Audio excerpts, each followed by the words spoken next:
Part 1. The Comedian and the Commander. The courtroom was packed, not with just lawyers and reporters, but with regular people, folks who'd seen it all unfold on TV, who'd laughed at the sketches, argued over politics, and now wanted answers. Alec Baldwin sat quietly at the defense table. No jokes, no smirk, just tired eyes, and a silence that felt heavy. He was being sued, not for anything he said in real life, but for something much stranger, for playing Donald Trump too well. The people suing him, a mix of conservative influencers, a political group with deep pockets, and a former Trump staffer who claimed Baldwin's performances on SNL had ruined her life. His jokes didn't just humiliate, the lawyer said. They rewired public opinion. This wasn't comedy, it was sabotage. The room didn't laugh, neither did the country watching at home. But one person wasn't in that courtroom, at least not yet. Her name was Karoline Leavitt. Young, fierce, loyal to Trump down to the bones. She'd built her career defending him when no one else would touch the mess. And now, she was watching the whole thing unfold from a private room, eyes locked on the screen, jaw tight. She hadn't planned to get involved, but watching Alec Baldwin sit there, not as a comedian, but as a man facing real consequences, something shifted in her. Because deep down, Karoline knew the truth no one else wanted to say out loud. Trump had used his power, just as Baldwin had used his platform. And both of them were playing the same game. They just hated being on the other side of it. Karoline had defended Trump through everything: media storms, legal threats, constant heat from both sides. She'd always believed it was worth it, that protecting him was protecting something bigger. But lately, she'd started asking different questions. Where's the line between strategy and abuse? Between loyalty and blindness? So she made a call, quietly. No press release, no grand announcement. She was stepping in, not to attack Baldwin, not to rescue Trump, but because if this trial was really about power, how it's used, abused, or performed, then she wasn't about to sit on the sidelines. Not when she knew both men better than they knew themselves. And not when she might be the only one who could see the bigger picture. Part 2. The Shadow Games. Karoline knew better than to make moves out in the open. This wasn't about headlines or podium speeches. Not anymore. She started with back-channel calls, quiet messages to old contacts, former interns, staffers who owed her favors. She didn't ask for favors directly, just questions. Who really filed this suit? Why now? And why Baldwin? What she found didn't surprise her, but it still stung. The whole thing had been seeded by a PAC, tied to a former Trump advisor, the same one who once told Karoline, straight-faced, that truth is what we make it. It wasn't about justice. It was a message, a shot across the bow to anyone who'd ever mocked the right, a warning, and maybe, just maybe, a test run for something bigger. Meanwhile, Baldwin was stewing, alone in his apartment, flipping through news coverage like it was a roast aimed straight at his ego. He wasn't afraid of the lawsuit. He was angry. Not because he thought he was above it, but because deep down, he thought he might deserve it. He'd turned Trump into a cartoon, and maybe, over time, that cartoon became easier to hate than the man himself. But the real gut punch? It hadn't worked. The country didn't change. Trump didn't disappear. The jokes had just made everything louder. He poured a drink, let it sit, and turned the TV off. Karoline watched from afar. She knew Baldwin wouldn't back down, and Trump wouldn't blink unless someone like her gave him a reason to. So she did what no one expected. She requested a private meeting with Baldwin.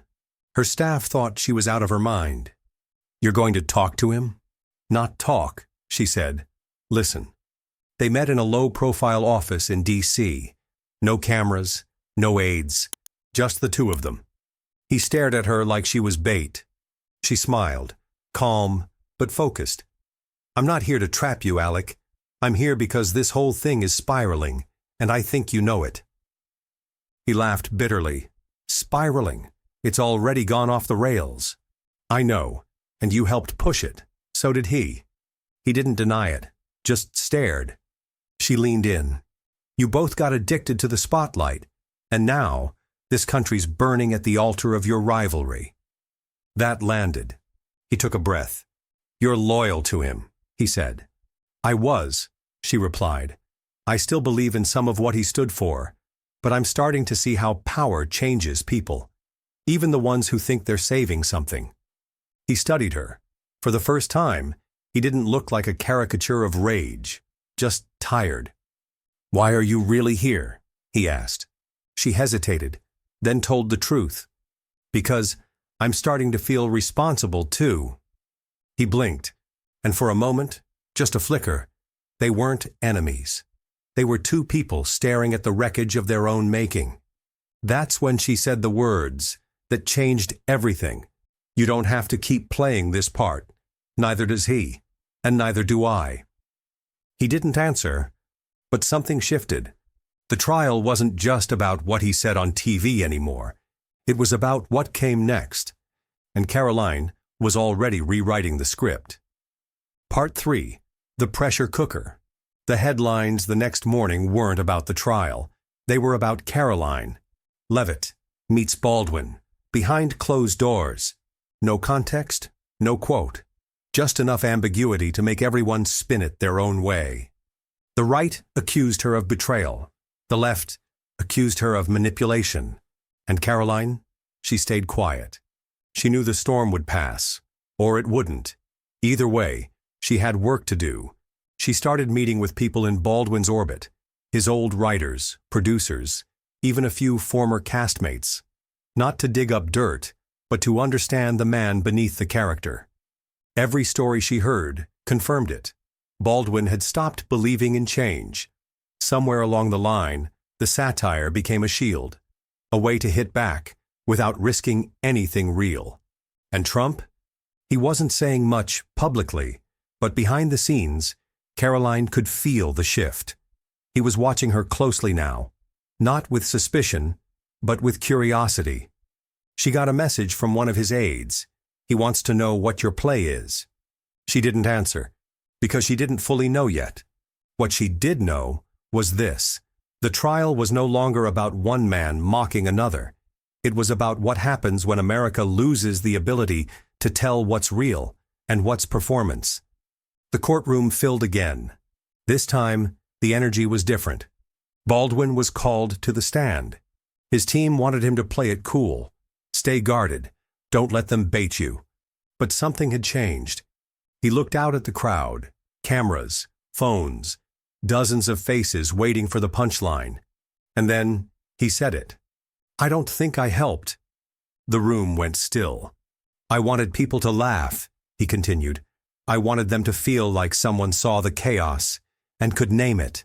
But I wasn't trying to fix it. I was just trying to win." A murmur spread. Did I go too far? Probably. Did it matter? I don't know anymore. That's when Karoline walked in. No announcement, no grand entrance, just a quiet presence in the back row. Trump's people noticed. The networks noticed. Everyone did. Because in that moment, something unthinkable was happening. Alec Baldwin was starting to look human, and Karoline Leavitt was still listening. Neither of them knew what came next, but whatever it was, it wouldn't be more of the same. Not if she had anything to say about it.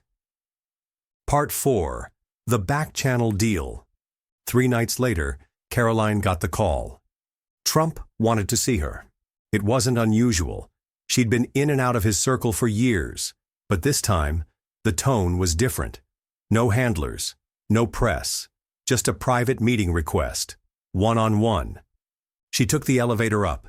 Same building, same scent of power in the air, but the man behind the desk looked tired. He didn't stand up when she walked in, just gestured to the seat across from him. "So," he said, eyes narrowed, "you're talking to Baldwin now?" She didn't flinch. "I'm trying to make sure this doesn't turn into something we can't walk back from." "You worried about him?" "I'm worried about all of us." He leaned back, studied her. "You think I started this?" "I think you kept it going, and I think maybe, for a while, it worked. But the game's changed." He didn't say anything, so she kept going. "I'm not asking you to back down. I'm asking you to be the one who stops this." He smirked. "That's not how power works." "Maybe not, but it's how legacy does." That hit. For just a second, he looked away. She leaned in. "You always said you loved this country. Prove it." The next morning, Baldwin got a message. No signature, no header, just an address and a time. He showed up, no entourage, no cameras, just him and a quiet security detail that didn't say a word. Trump was already there. Karoline stood between them. "This isn't a peace treaty," she said. "It's a timeout." They both laughed, bitterly. Then silence. Baldwin spoke first. "I thought you'd hate me more." Trump shrugged. "You did what actors do, and you did what strongmen do." Trump raised an eyebrow. "Careful." Baldwin didn't back down. "You know I'm not wrong." Karoline cut in. "You're both not wrong, and you're both not helping." She turned to Trump. "You're winning battles, but you're bleeding people." Then, to Baldwin, "You're making noise, but no one's hearing you anymore." Trump grumbled. "So what? You want us to hug it out?" "No," she said. "I want you both to shut up, just long enough to think about what you've become." More silence. Then Trump spoke. "I used to respect comedians, until they started acting like they ran the world." Baldwin answered, quiet. "We never wanted to. We just didn't trust the people who did." Karoline closed her eyes. She could feel it shifting. Not agreement. Not yet. But recognition. And that was enough, for now. She stood between two men who had shaped a generation's perception of truth. And for the first time, they were both listening. Not to the cameras, not to the crowd, but to something deeper, something real. Part 5. The Turning Point. The next 48 hours were quiet. No press releases, no angry tweets, no late-night rants, just silence, which, in this world, was louder than any headline. Karoline kept working behind the scenes, nudging staffers, softening hardliners, keeping the sharks at bay. The real change wouldn't come from a podium. It would come from restraint. Then, without warning, Trump made a move. Not a press conference, not a rally. He gave an interview, a long one, in a room with no crowd, no applause, just a camera, a glass of water, and a man trying something new, honesty. "I don't care what Alec Baldwin thinks of me," he said, "but I'll admit, he saw something, not the whole truth, but maybe the part I didn't want to look at." The interviewer blinked. Trump continued. "You spend enough time in this job, you forget how you started. You start thinking about how it ends." That clip went viral. And Baldwin? He watched it alone, in a hotel room he hadn't left for days.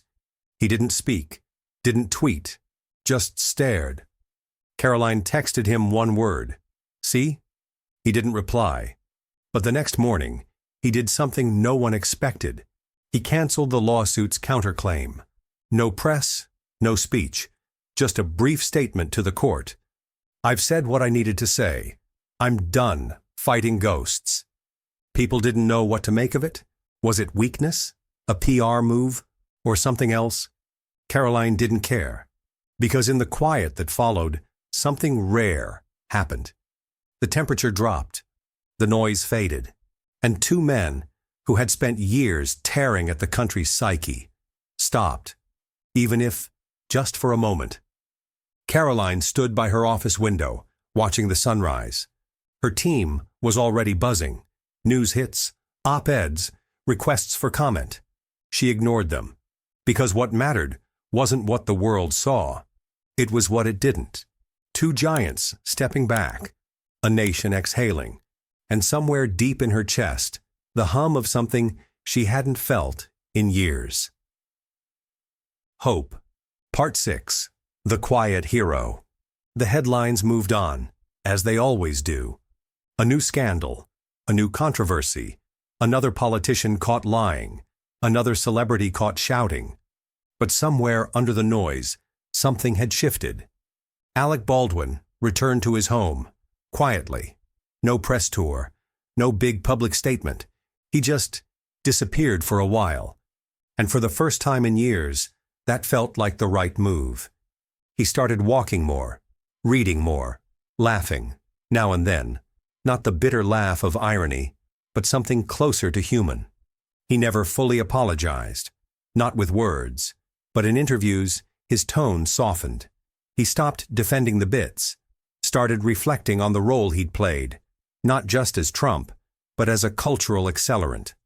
Meanwhile, Trump did what Trump does, kept moving, kept building, but something in his posture changed. He was still Trump, still unpredictable, still powerful, but once or twice he caught himself before going too far.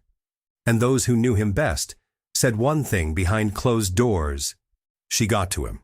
Karoline didn't bask in it. There were no awards, no magazine covers. She went back to work, pushed through reforms on media responsibility, helped draft a bipartisan proposal on political satire protections. Quiet victories, small wins. She stayed late some nights, staring at the Capitol dome from her office. Not out of ambition, out of awe. She knew what she'd done. She'd cracked open two monoliths and found the frightened men inside. She didn't destroy them. She didn't shame them. She just reminded them they were human. It wasn't something the public would ever fully understand, but she didn't need them to. Because in the stillness that followed, in the brief lull between outrage cycles, something rare had happened. Two enemies had backed down. A culture had caught its breath. And a woman no one saw coming had reminded the world what quiet power really looks like. She opened her journal that night, wrote one sentence. "Thank you, God, for using me." Then she closed it, smiled, and went to bed, because her work wasn't done. But for once, it felt like it mattered. If this story moved you, if it made you feel something deeper than the headlines, like subscribe, share it with someone who still believes in change, and tell us in the comments, what would you have done? Because maybe, just maybe, the next quiet hero is listening. This story is a fictional dramatization.